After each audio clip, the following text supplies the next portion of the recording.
का गढ़ रहेगा। आजन्म गढ़ बना रहेगा।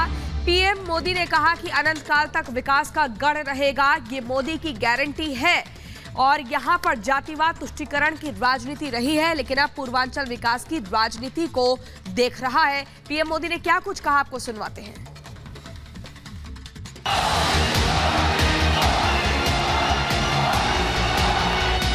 ये कल का आजमगढ़ अब वो गढ़ है, ये आजन्मगढ़ है।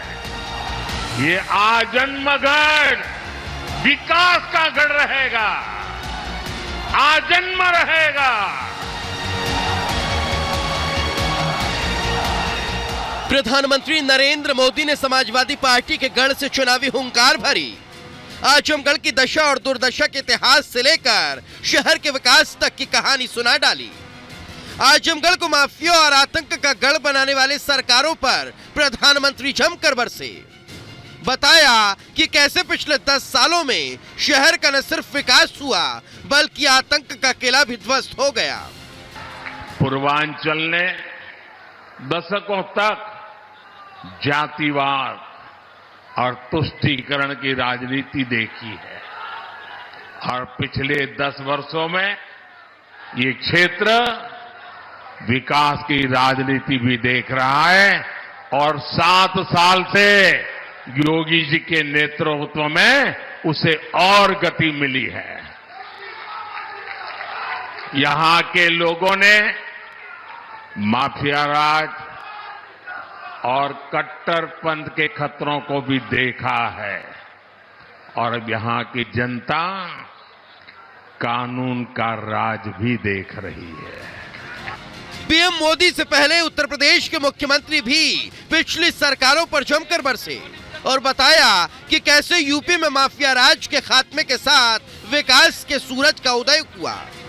जिस आजमगढ़ को पिछली सरकारों के कारण अपराध और माफिया गतिविधियों का गढ़ बना दिया गया था, आज आदरणीय प्रधानमंत्री जी उसी आजमगढ़ में आकर के यहां पर मनी की बौछार कर रहे हैं। हजारों करोड़ रुपए की परियोजनाओं की सौगात देने के लिए आजमगढ़ आए हैं।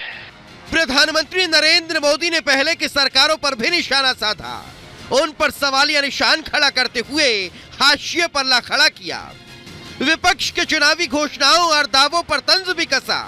साथ ही पूर्वांचल में तुष्टीकरण की राजनीति कर रहे विपक्षी दलों पर भी प्रधानमंत्री ने करारा हमला किया और बताया कि कैसे बीजेपी की सरकार में तुष्टीकरण का जहर कमजोर हुआ और राज्य ने बुलंदियों को छू लिया।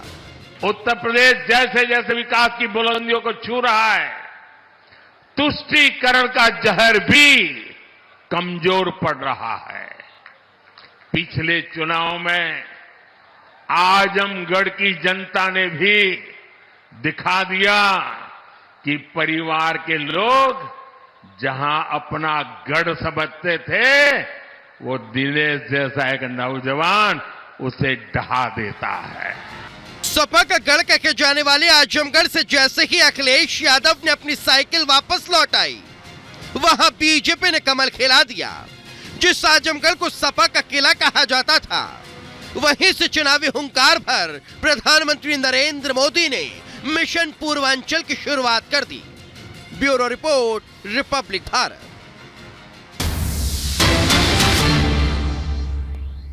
ब्याज, वो कर्जा लेके तो बेचारा फसल उगाता है, उसका ब्याज ऊपर से देना पड़ता है। चारों तरफ किसान कह रहे थे भाई हमको मुआवजा दे दो, मुआवजा दे दो। किसी को मुआवजा नहीं दिया खट्टर सरकार ने। कहां थे तब ये 10 के 10 एमपी? किसी ने आवाज नहीं उठाई आप लोगों की। जब बेरोजगार युवकों को पुलिस वाले दौड़ा दौड़ा के पीट रहे थे, डंडे मार रहे थे, बेरोजगार युवक नौकरी मांग रहे थे सड़कों के ऊपर, कहां थे आपके 10 के 10 एमपी? तालियां बजा रहे थे बेरोजगारी पे, आपकी बेरोजगारी का मजाक उड़ा रहे थे। और हद तो तब हो गई जब आपके बेरोजगार बच्चों को यूक्रेन भेज दिया खट्टर सरकार ने युद्ध के अंदर मरने के लिए। मेरे को तो रोना आ गया। अगर कहीं युद्ध हो जाए तो सारी दुनिया के देश अपने नागरिकों को वहां से निकालते हैं। इन्होंने, खट्टर सरकार ने बेरोजगार युवकों को, हरियाणा के बेरोजगार युवकों को बेवकूफ बना के और यूक्रेन भेज दिया मरने के लिए। और यूक्रेन से अब हमारे, मैं वीडियो देखता हूं, कई लोग कहते हैं अब मम्मी पापा मेरे को वापस बुला लो, मैं फंस गया यहाँ पे। कहां थे ये 10 के 10 MP? इस बार गलती मत कर देना भाई साहब। तो अरविंद केजरीवाल को सुना आपने। क्या अरविंद केजरीवाल पीएम मोदी से घबरा रहे हैं? चुनाव में क्या केजरीवाल को अभी से हार का डर सता रहा है? दिल्ली की एक चुनावी सभा में अरविंद केजरीवाल महिलाओं को वोट के लिए कसम खिलाते दिखाई दिए। यही नहीं, आम आदमी पार्टी को वोट करने के लिए अपने पति को खाना न देने की बात करते हुए भी दिखाई दिए। रिपोर्ट देखिए।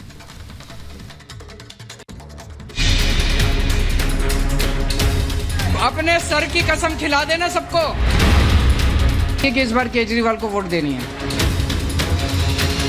कई मर्द मोदी मोदी कर रहे हैं, उनका दिमाग आप ही ठीक कर सकते हो। लोगों के दिल में मोदी है। केजरीवाल का महिला कार्ड। अपने घर के सारे मर्दों से भी वोट डलवानी है।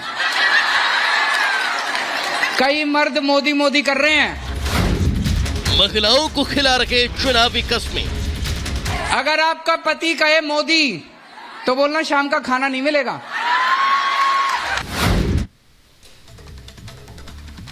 और इसी खबर पर हमारे संवाददाता गणेश हमारे साथ जुड़ गए। गणेश, अरविंद केजरीवाल लगातार चुनावी प्रचार में जुटे हुए हैं, लेकिन क्या उन्हें अपनी हार का डर सता रहा है? जो इस तरीके से इन शब्दों का इस्तेमाल कर रहे हैं, अपने घर की महिला, कह रहे हैं कि घर की महिलाएं जो अपने पतियों को खाना ना दे अगर मोदी मोदी का नाम ले।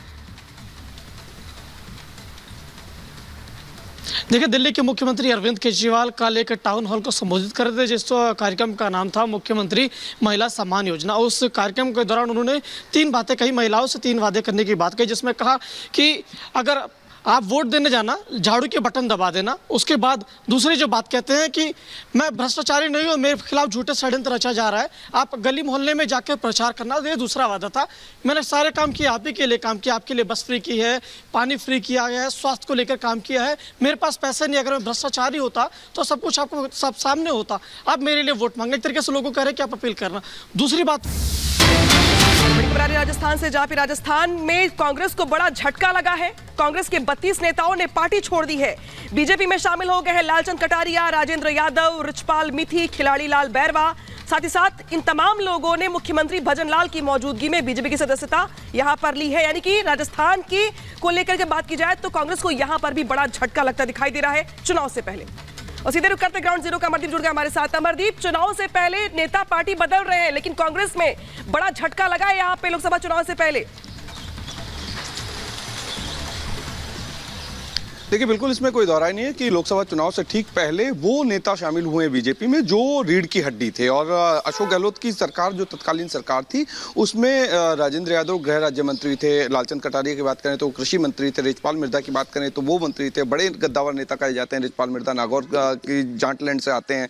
उनके बेटे विजयपाल मिर्धा जो कि विधायक है, उसके बाद में बाकी के जो और नेता थे वो एक लंबी फहरिस्त है। खिलाड़ी लाल बैरवा जो कि सचिन पायलट खेमे से आते हैं, पहले अशोक गहलोत खेमे में थे, लेकिन तमाम लोगों ने जो बातें कही, जब रिपब्लिक ने उनसे बात की तो उन्होंने कहा कि कांग्रेस में घुटन है और वहां पे सुनवाई नहीं होती है, वहां शोषण होता है। रिचपाल मिर्धा ने तो मंच से यहां तक कहा कि जाटों को सिर्फ बहुत ही महत्वपूर्ण जानकारी आप दे रहे हैं। साथ ही लोगों ने सदस्यता लेते वक्त पीएम की नीतियों से प्रभावित होने का जिक्र भी किया। छोटे से ब्रेक के लिए हम रुक रहे हैं, ब्रेक के उस पार लौट रहे हैं बड़ी खबर के साथ। मोदी का नाम